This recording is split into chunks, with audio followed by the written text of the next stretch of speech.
நாகாலாந்து ஆளுநரான இல கணேசன் தன்னுடைய 80வது வயதில் காலமாகியிருக்கிறார். நாகாலாந்து ஆளுநரான இல கணேசன் தன்னுடைய 80வது வயதில் காலமாகியிருக்கிறார். சென்னை அப்போலோ மருத்துவமனையில் சிகிச்சை பெற்று வந்த நிலையில் அவரது உயிர் பிரிந்திருக்கிறது. தஞ்சாவூரைச் சேர்ந்த இல கணேசன் கடந்த 1945ஆம் ஆண்டு பிறந்தவர். நாகாலாந்து ஆளுநராக இருந்த நிலையில் இல கணேசன் தன்னுடைய 80வது வயதில் மரணமடைந்திருக்கிறார். அப்போலோ மருத்துவமனையில் சிகிச்சை பெற்று வந்த நிலையில் அவரது உயிரானது பிரிந்திருக்கிறது. 1945ஆம் ஆண்டு பிறந்தவர் இல கணேசன்.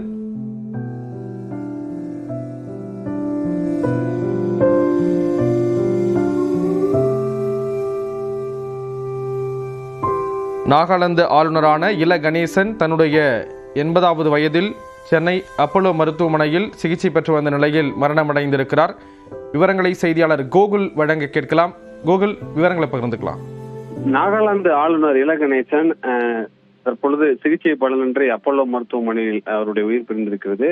குறிப்பாக டிநகரில் இருக்கக்கூடிய அவருடைய இல்லத்துல திடீரென கீழே விழுந்த போது தலையில பலத்த காயமடைந்து அப்போலோ மருத்துவமனையில் சிகிச்சைக்காக அனுமதிக்கப்பட்டார்.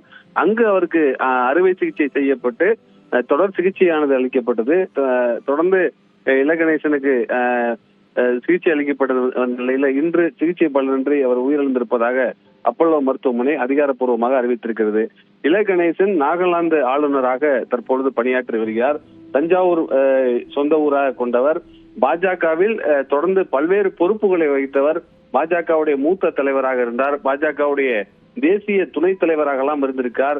கடந்த 2016ஆம் ஆண்டு அவர் மத்திய பிரதேசத்திலிருந்து மாநிலங்களவை உறுப்பினராகலாம் தேர்வு செய்யப்பட்டார். பின்னர் மணிப்பூர் மாநில ஆளுநராக 2021ஆம் ஆண்டு இந்திய குடியரசுத் தலைவரால் அவர் நியமிக்கப்பட்ட நிலையில தற்பொழுது நாகாலாந்து மாநில ஆளுநராக அவர் பணியாற்றி வந்த நிலையில் டிநகர்ல அவருடைய இல்லத்தில் வந்து தங்கியிருந்த போது திடீரென அவர் தவறி கீழே விழுந்த போது அவருக்கு தலையில பலத்த காயமடைந்தது. இந்த உடனடியாக அவர் மருத்துவமனைக்கு அழைத்து செல்லப்பட்டு அப்போலோ மருத்துவமனையில அவசர சிகிச்சை பிரிவில் அனுமதிக்கப்பட்டார்.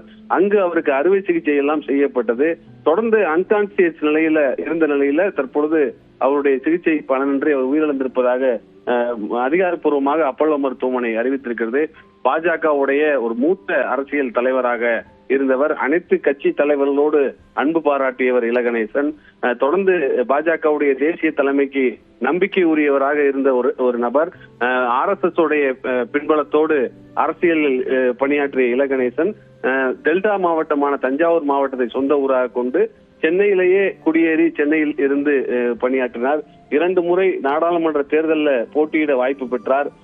2009-14 மக்களவை தேர்தலில் தென்சென்னை தொகுதியில போட்டியிட்டு தோல்வி அடைந்தாலும் அவருடைய கட்சி பணிகளை வைத்து 2016ஆம் ஆண்டு மத்திய தொடர்ந்து பேசலாம். இணைப்பிலே இருங்க.